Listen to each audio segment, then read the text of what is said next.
오늘 여러분들과 함께 알아볼 내용은 앞으로 30년 동안 유행할 아파트 평수는 어떤 건지에 대해서 한번 알아보도록 할게요. 자, 특정 아파트 평수가 유행한다는 거는 그 특정 아파트 평수에 많은 인구가 몰린다는 얘기인 거죠.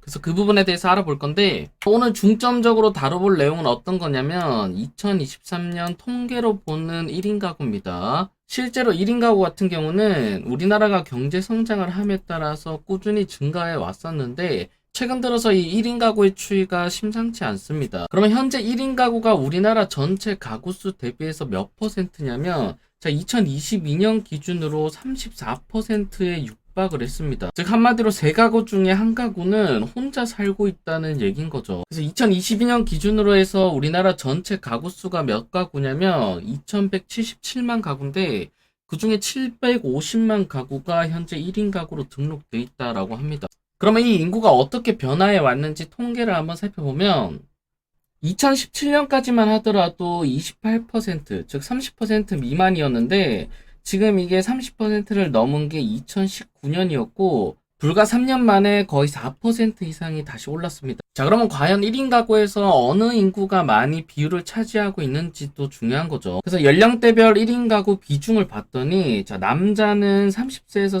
39세가 가장 많습니다. 자, 이 수치가 의미하는 바는 어떤 거냐면 우선 현재 우리나라 같은 경우는 결혼하는 나이가 상당히 늦춰졌습니다. 조금 이따가 통계를 볼 텐데 즉 첫 번째로는 결혼 정년기가 늦어졌다는 게 첫 번째 이유고, 두 번째는 애초에 결혼을 안 한다는 게 문제인 거죠. 그래서 이 두 가지 이유가 합쳐져서 여러분들이 아시다시피 우리나라는 전 세계에서 최저 출산율을 달리고 있습니다. 왜냐면 결혼도 안 하고 있고 결혼 정년기도 계속해서 늦어지고 있다 보니까 당연히 아이가 나올 수가 없는 거죠.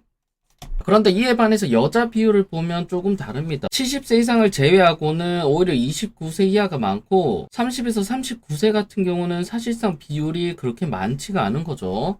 그 다음으로는 지역도 중요하죠. 과연 어떤 지역에 많은 1인 가구가 있는지를 한번 살펴보면 30대 이하로 봤을 때 1등이 바로 세종시입니다. 자, 세종시가 왜 이렇게 높냐면 세종시로 어떤 게 옮겨갔죠. 바로 우리나라의 정부 청사가 대부분 다 세종으로 옮겨갔습니다. 그러다 보니까 당연히 공무원에 합격해서 이쪽 세종시로 가게 되면 전부 다 1인 가구로 살게 되겠죠. 그 다음 두 번째로 높은 곳은 당연히 서울입니다. 왜냐하면 서울 같은 경우는 워낙 일자리가 많기 때문에 일을 구하러 전국에서 전부 다 서울로 올라오는 거죠. 그렇다 보니까 당연히 1인 가구도 많고 인구도 많을 수밖에 없습니다.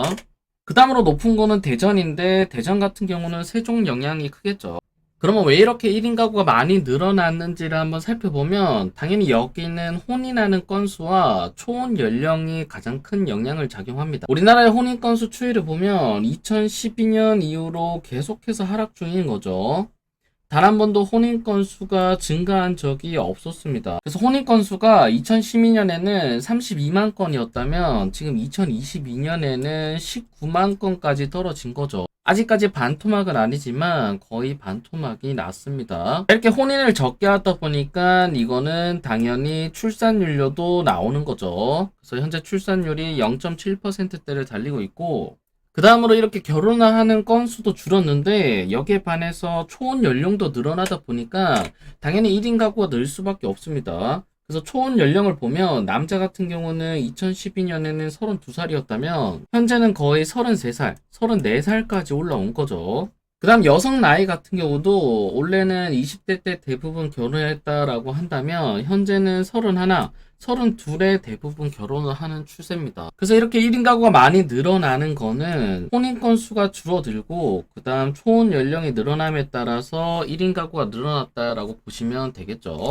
그래서 이렇게 1인 가구가 늘어남에 따라서 과연 아파트에는 어떤 평수가 유행하냐면 당연하게도 소형 아파트가 인기입니다. 자, 그렇다고 해서 원룸이나 투룸 이런 게 유행하는 게 아니라 기본적으로 1인 가구로서 최대한으로 누릴 수 있는 평수, 그게 바로 전용 59제곱미터인 거죠. 그래서 이 전용 59제곱미터 같은 경우는 2016년과 2017년에 반짝 유행을 했었습니다. 그래서 이때 당시에는 거의 84제곱미터보다 59제곱미터가 경쟁률이 상당히 높았는데 그러다가 2018년부터 다시 분위기가 바뀌었던 거죠. 왜냐하면 대세 상승기로 가면서부터 84타입이 확실히 가격이 잘 오르다 보니까 당연히 33평과 34평대가 인기가 많아졌다가 지금부터 이제 장기적으로 봤을 때는 1인 가구가 계속해서 늘어나다 보니까 이 59제곱미터가 인기가 많을 수밖에 없습니다. 그리고 이거는 1인 가구가 늘어나면서 인기가 많아지는 것도 있지만 또 다른 이유도 있습니다. 그 이유는 뭐냐면 바로 가격적인 측면입니다. 현재 서울 기준으로 말씀드리면 서울에서 34평대 분양가가 현재로서는 기본적으로 10억이 넘어가고 있습니다. 그 다음 일반 분양뿐만 아니라 기존에 지어진 아파트를 살려고 해도 현재 평균 가격이 거의 10억 정도에 육박하기 때문에 사실상 우리나라 평균 소득으로 이 10억대 아파트를 사기는 쉽지가 않은 거죠. 자, 그러다 보니까 당연히 대안으로 어떤 게 나오는 거죠. 이 34평보다 가격이 싼 25평대 즉 59제곱미터가 인기가 많아지기 시작한 겁니다. 가격적인 측면 같은 경우는 분양가만 보셔도 아실 수가 있는데 최근에 진행된 서울의 문정 힐스테이트 이편한 세상 가격을 한번 보면 소형 평수인 59제곱미터 같은 경우는 공급 금액이 8억 8천으로 나와 있습니다. 자, 근데 84제곱미터는 아니지만 74제곱미터 가격이 얼마죠? 바로 10억이 넘어가는 10억 8천이고 만약 여기에 84제곱미터가 있었다라고 한다면 아마 가격이 12억이 넘어갔겠죠. 이렇게 가격 차이가 거의 2억에서 3억 이 정도 차이 나다 보니까 당연히 59제곱미터가 인기가 많을 수밖에 없습니다. 그러면 59제곱미터가 84제곱미터 대비해서 모양이 이상한가? 자, 그것도 아닙니다. 현재 59제곱미터와 84제곱미터의 평면도를 보면 지금 이렇게 놓고 봤을 때 여러분들이 과연 구분할 수 있을까요? 면적을 실제로 적지 않는 한 구분할 수 없습니다. 왜냐하면 요즘 59제곱미터나 84제곱미터나 전부 다 똑같은 평면도로 나오기 때문에 사실상 그렇게 큰 차이는 없는 거죠. 그래서 보면 59제곱미터도 방 3개, 거실과 주방이 있고 84제곱미터도 방 3개에 주방과 거실이 있습니다. 자, 다만 차이가 어디서 나겠죠? 바로 거실이랑 주방. 그 다음이 각 방의 규모가 59제곱미터보다는 84제곱미터가 크기는 합니다. 하지만 만약 1인 가구나 2인 가구로 계속해서 살 예정이라면 사실상 이렇게 84제곱미터까지는 크게 필요가 없는 거죠. 그래서 59제곱미터만 해도 충분하고 1인 가구로서 가장 합리적으로 누릴 수 있는 평수가 바로 59제곱미터이기 때문에 이 59제곱미터의 인기는 계속해서 올라갈 것 같습니다. 그러면 실제로 1인 가구는 대부분 어디서 살고 있는지도 한번 살펴보면 자, 현재 1인 가구의 대부분은 단독주택에서 살고 있습니다. 그 다음 34%가 아파트에 살고 있고 자, 전체 가구로 봤을 때는 아파트에서 반 이상이 살고 있습니다. 그 다음 주택 소유율도 봤더니 전체 가구는 56%가 주택을 소유하고 있고 반면 1인 가구의 주택 소유량이 상당히 많습니다. 1인 가구가 30%가 넘어가고 있는데 거의 전체 가구의 반 이상이 주택을 소유하고 있는 거죠. 자, 그 다음으로 가구 소득도 한번 살펴볼까요? 1인 가구 같은 경우는 아직까지 가구 소득이 그렇게 많지가 않습니다. 뭐 이건 당연한 건데 왜냐면 통계를 아까 20대부터 잡기 때문에 20대는 소득이 그렇게 많지가 않는 거죠. 그래서 전체 가구로 치면 6,700만 원이 평균인데 현재 1인 가구 같은 경우는 3천만 원이 평균이다라고 보시면 되고 월 평균 소비 지출도 봤더니 1인 가구에서 가장 큰 규모를 차지하고 있는 거는 당연히 음식이랑 숙박이죠. 그 다음 두 번째로는 주거 비용 다음으로는 식료품이나 교통비인데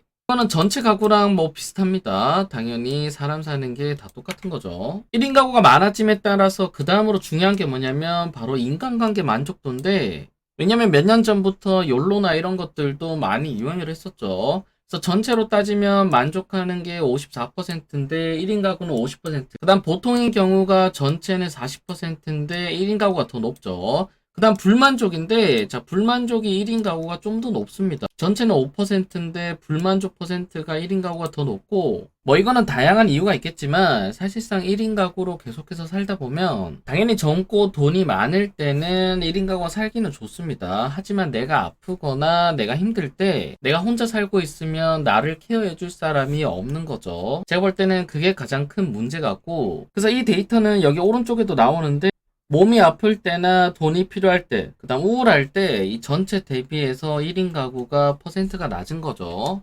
그 다음 여가 활동이나 평균 여가 시간 비중, 뭐 이거는 비슷합니다. 1인 가구나 전체나 대부분 동영상 콘텐츠 시청이나 휴식 활동.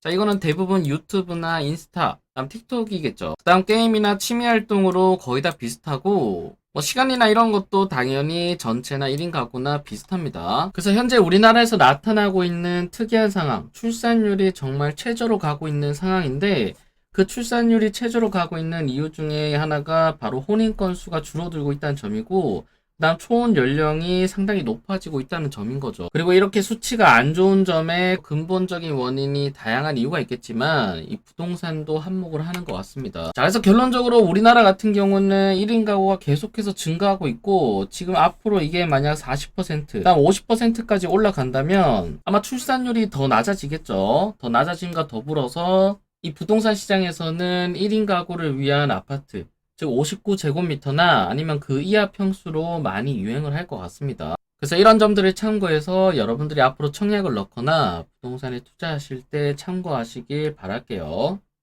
그럼 오늘 영상 여기서 마치겠습니다. 감사합니다.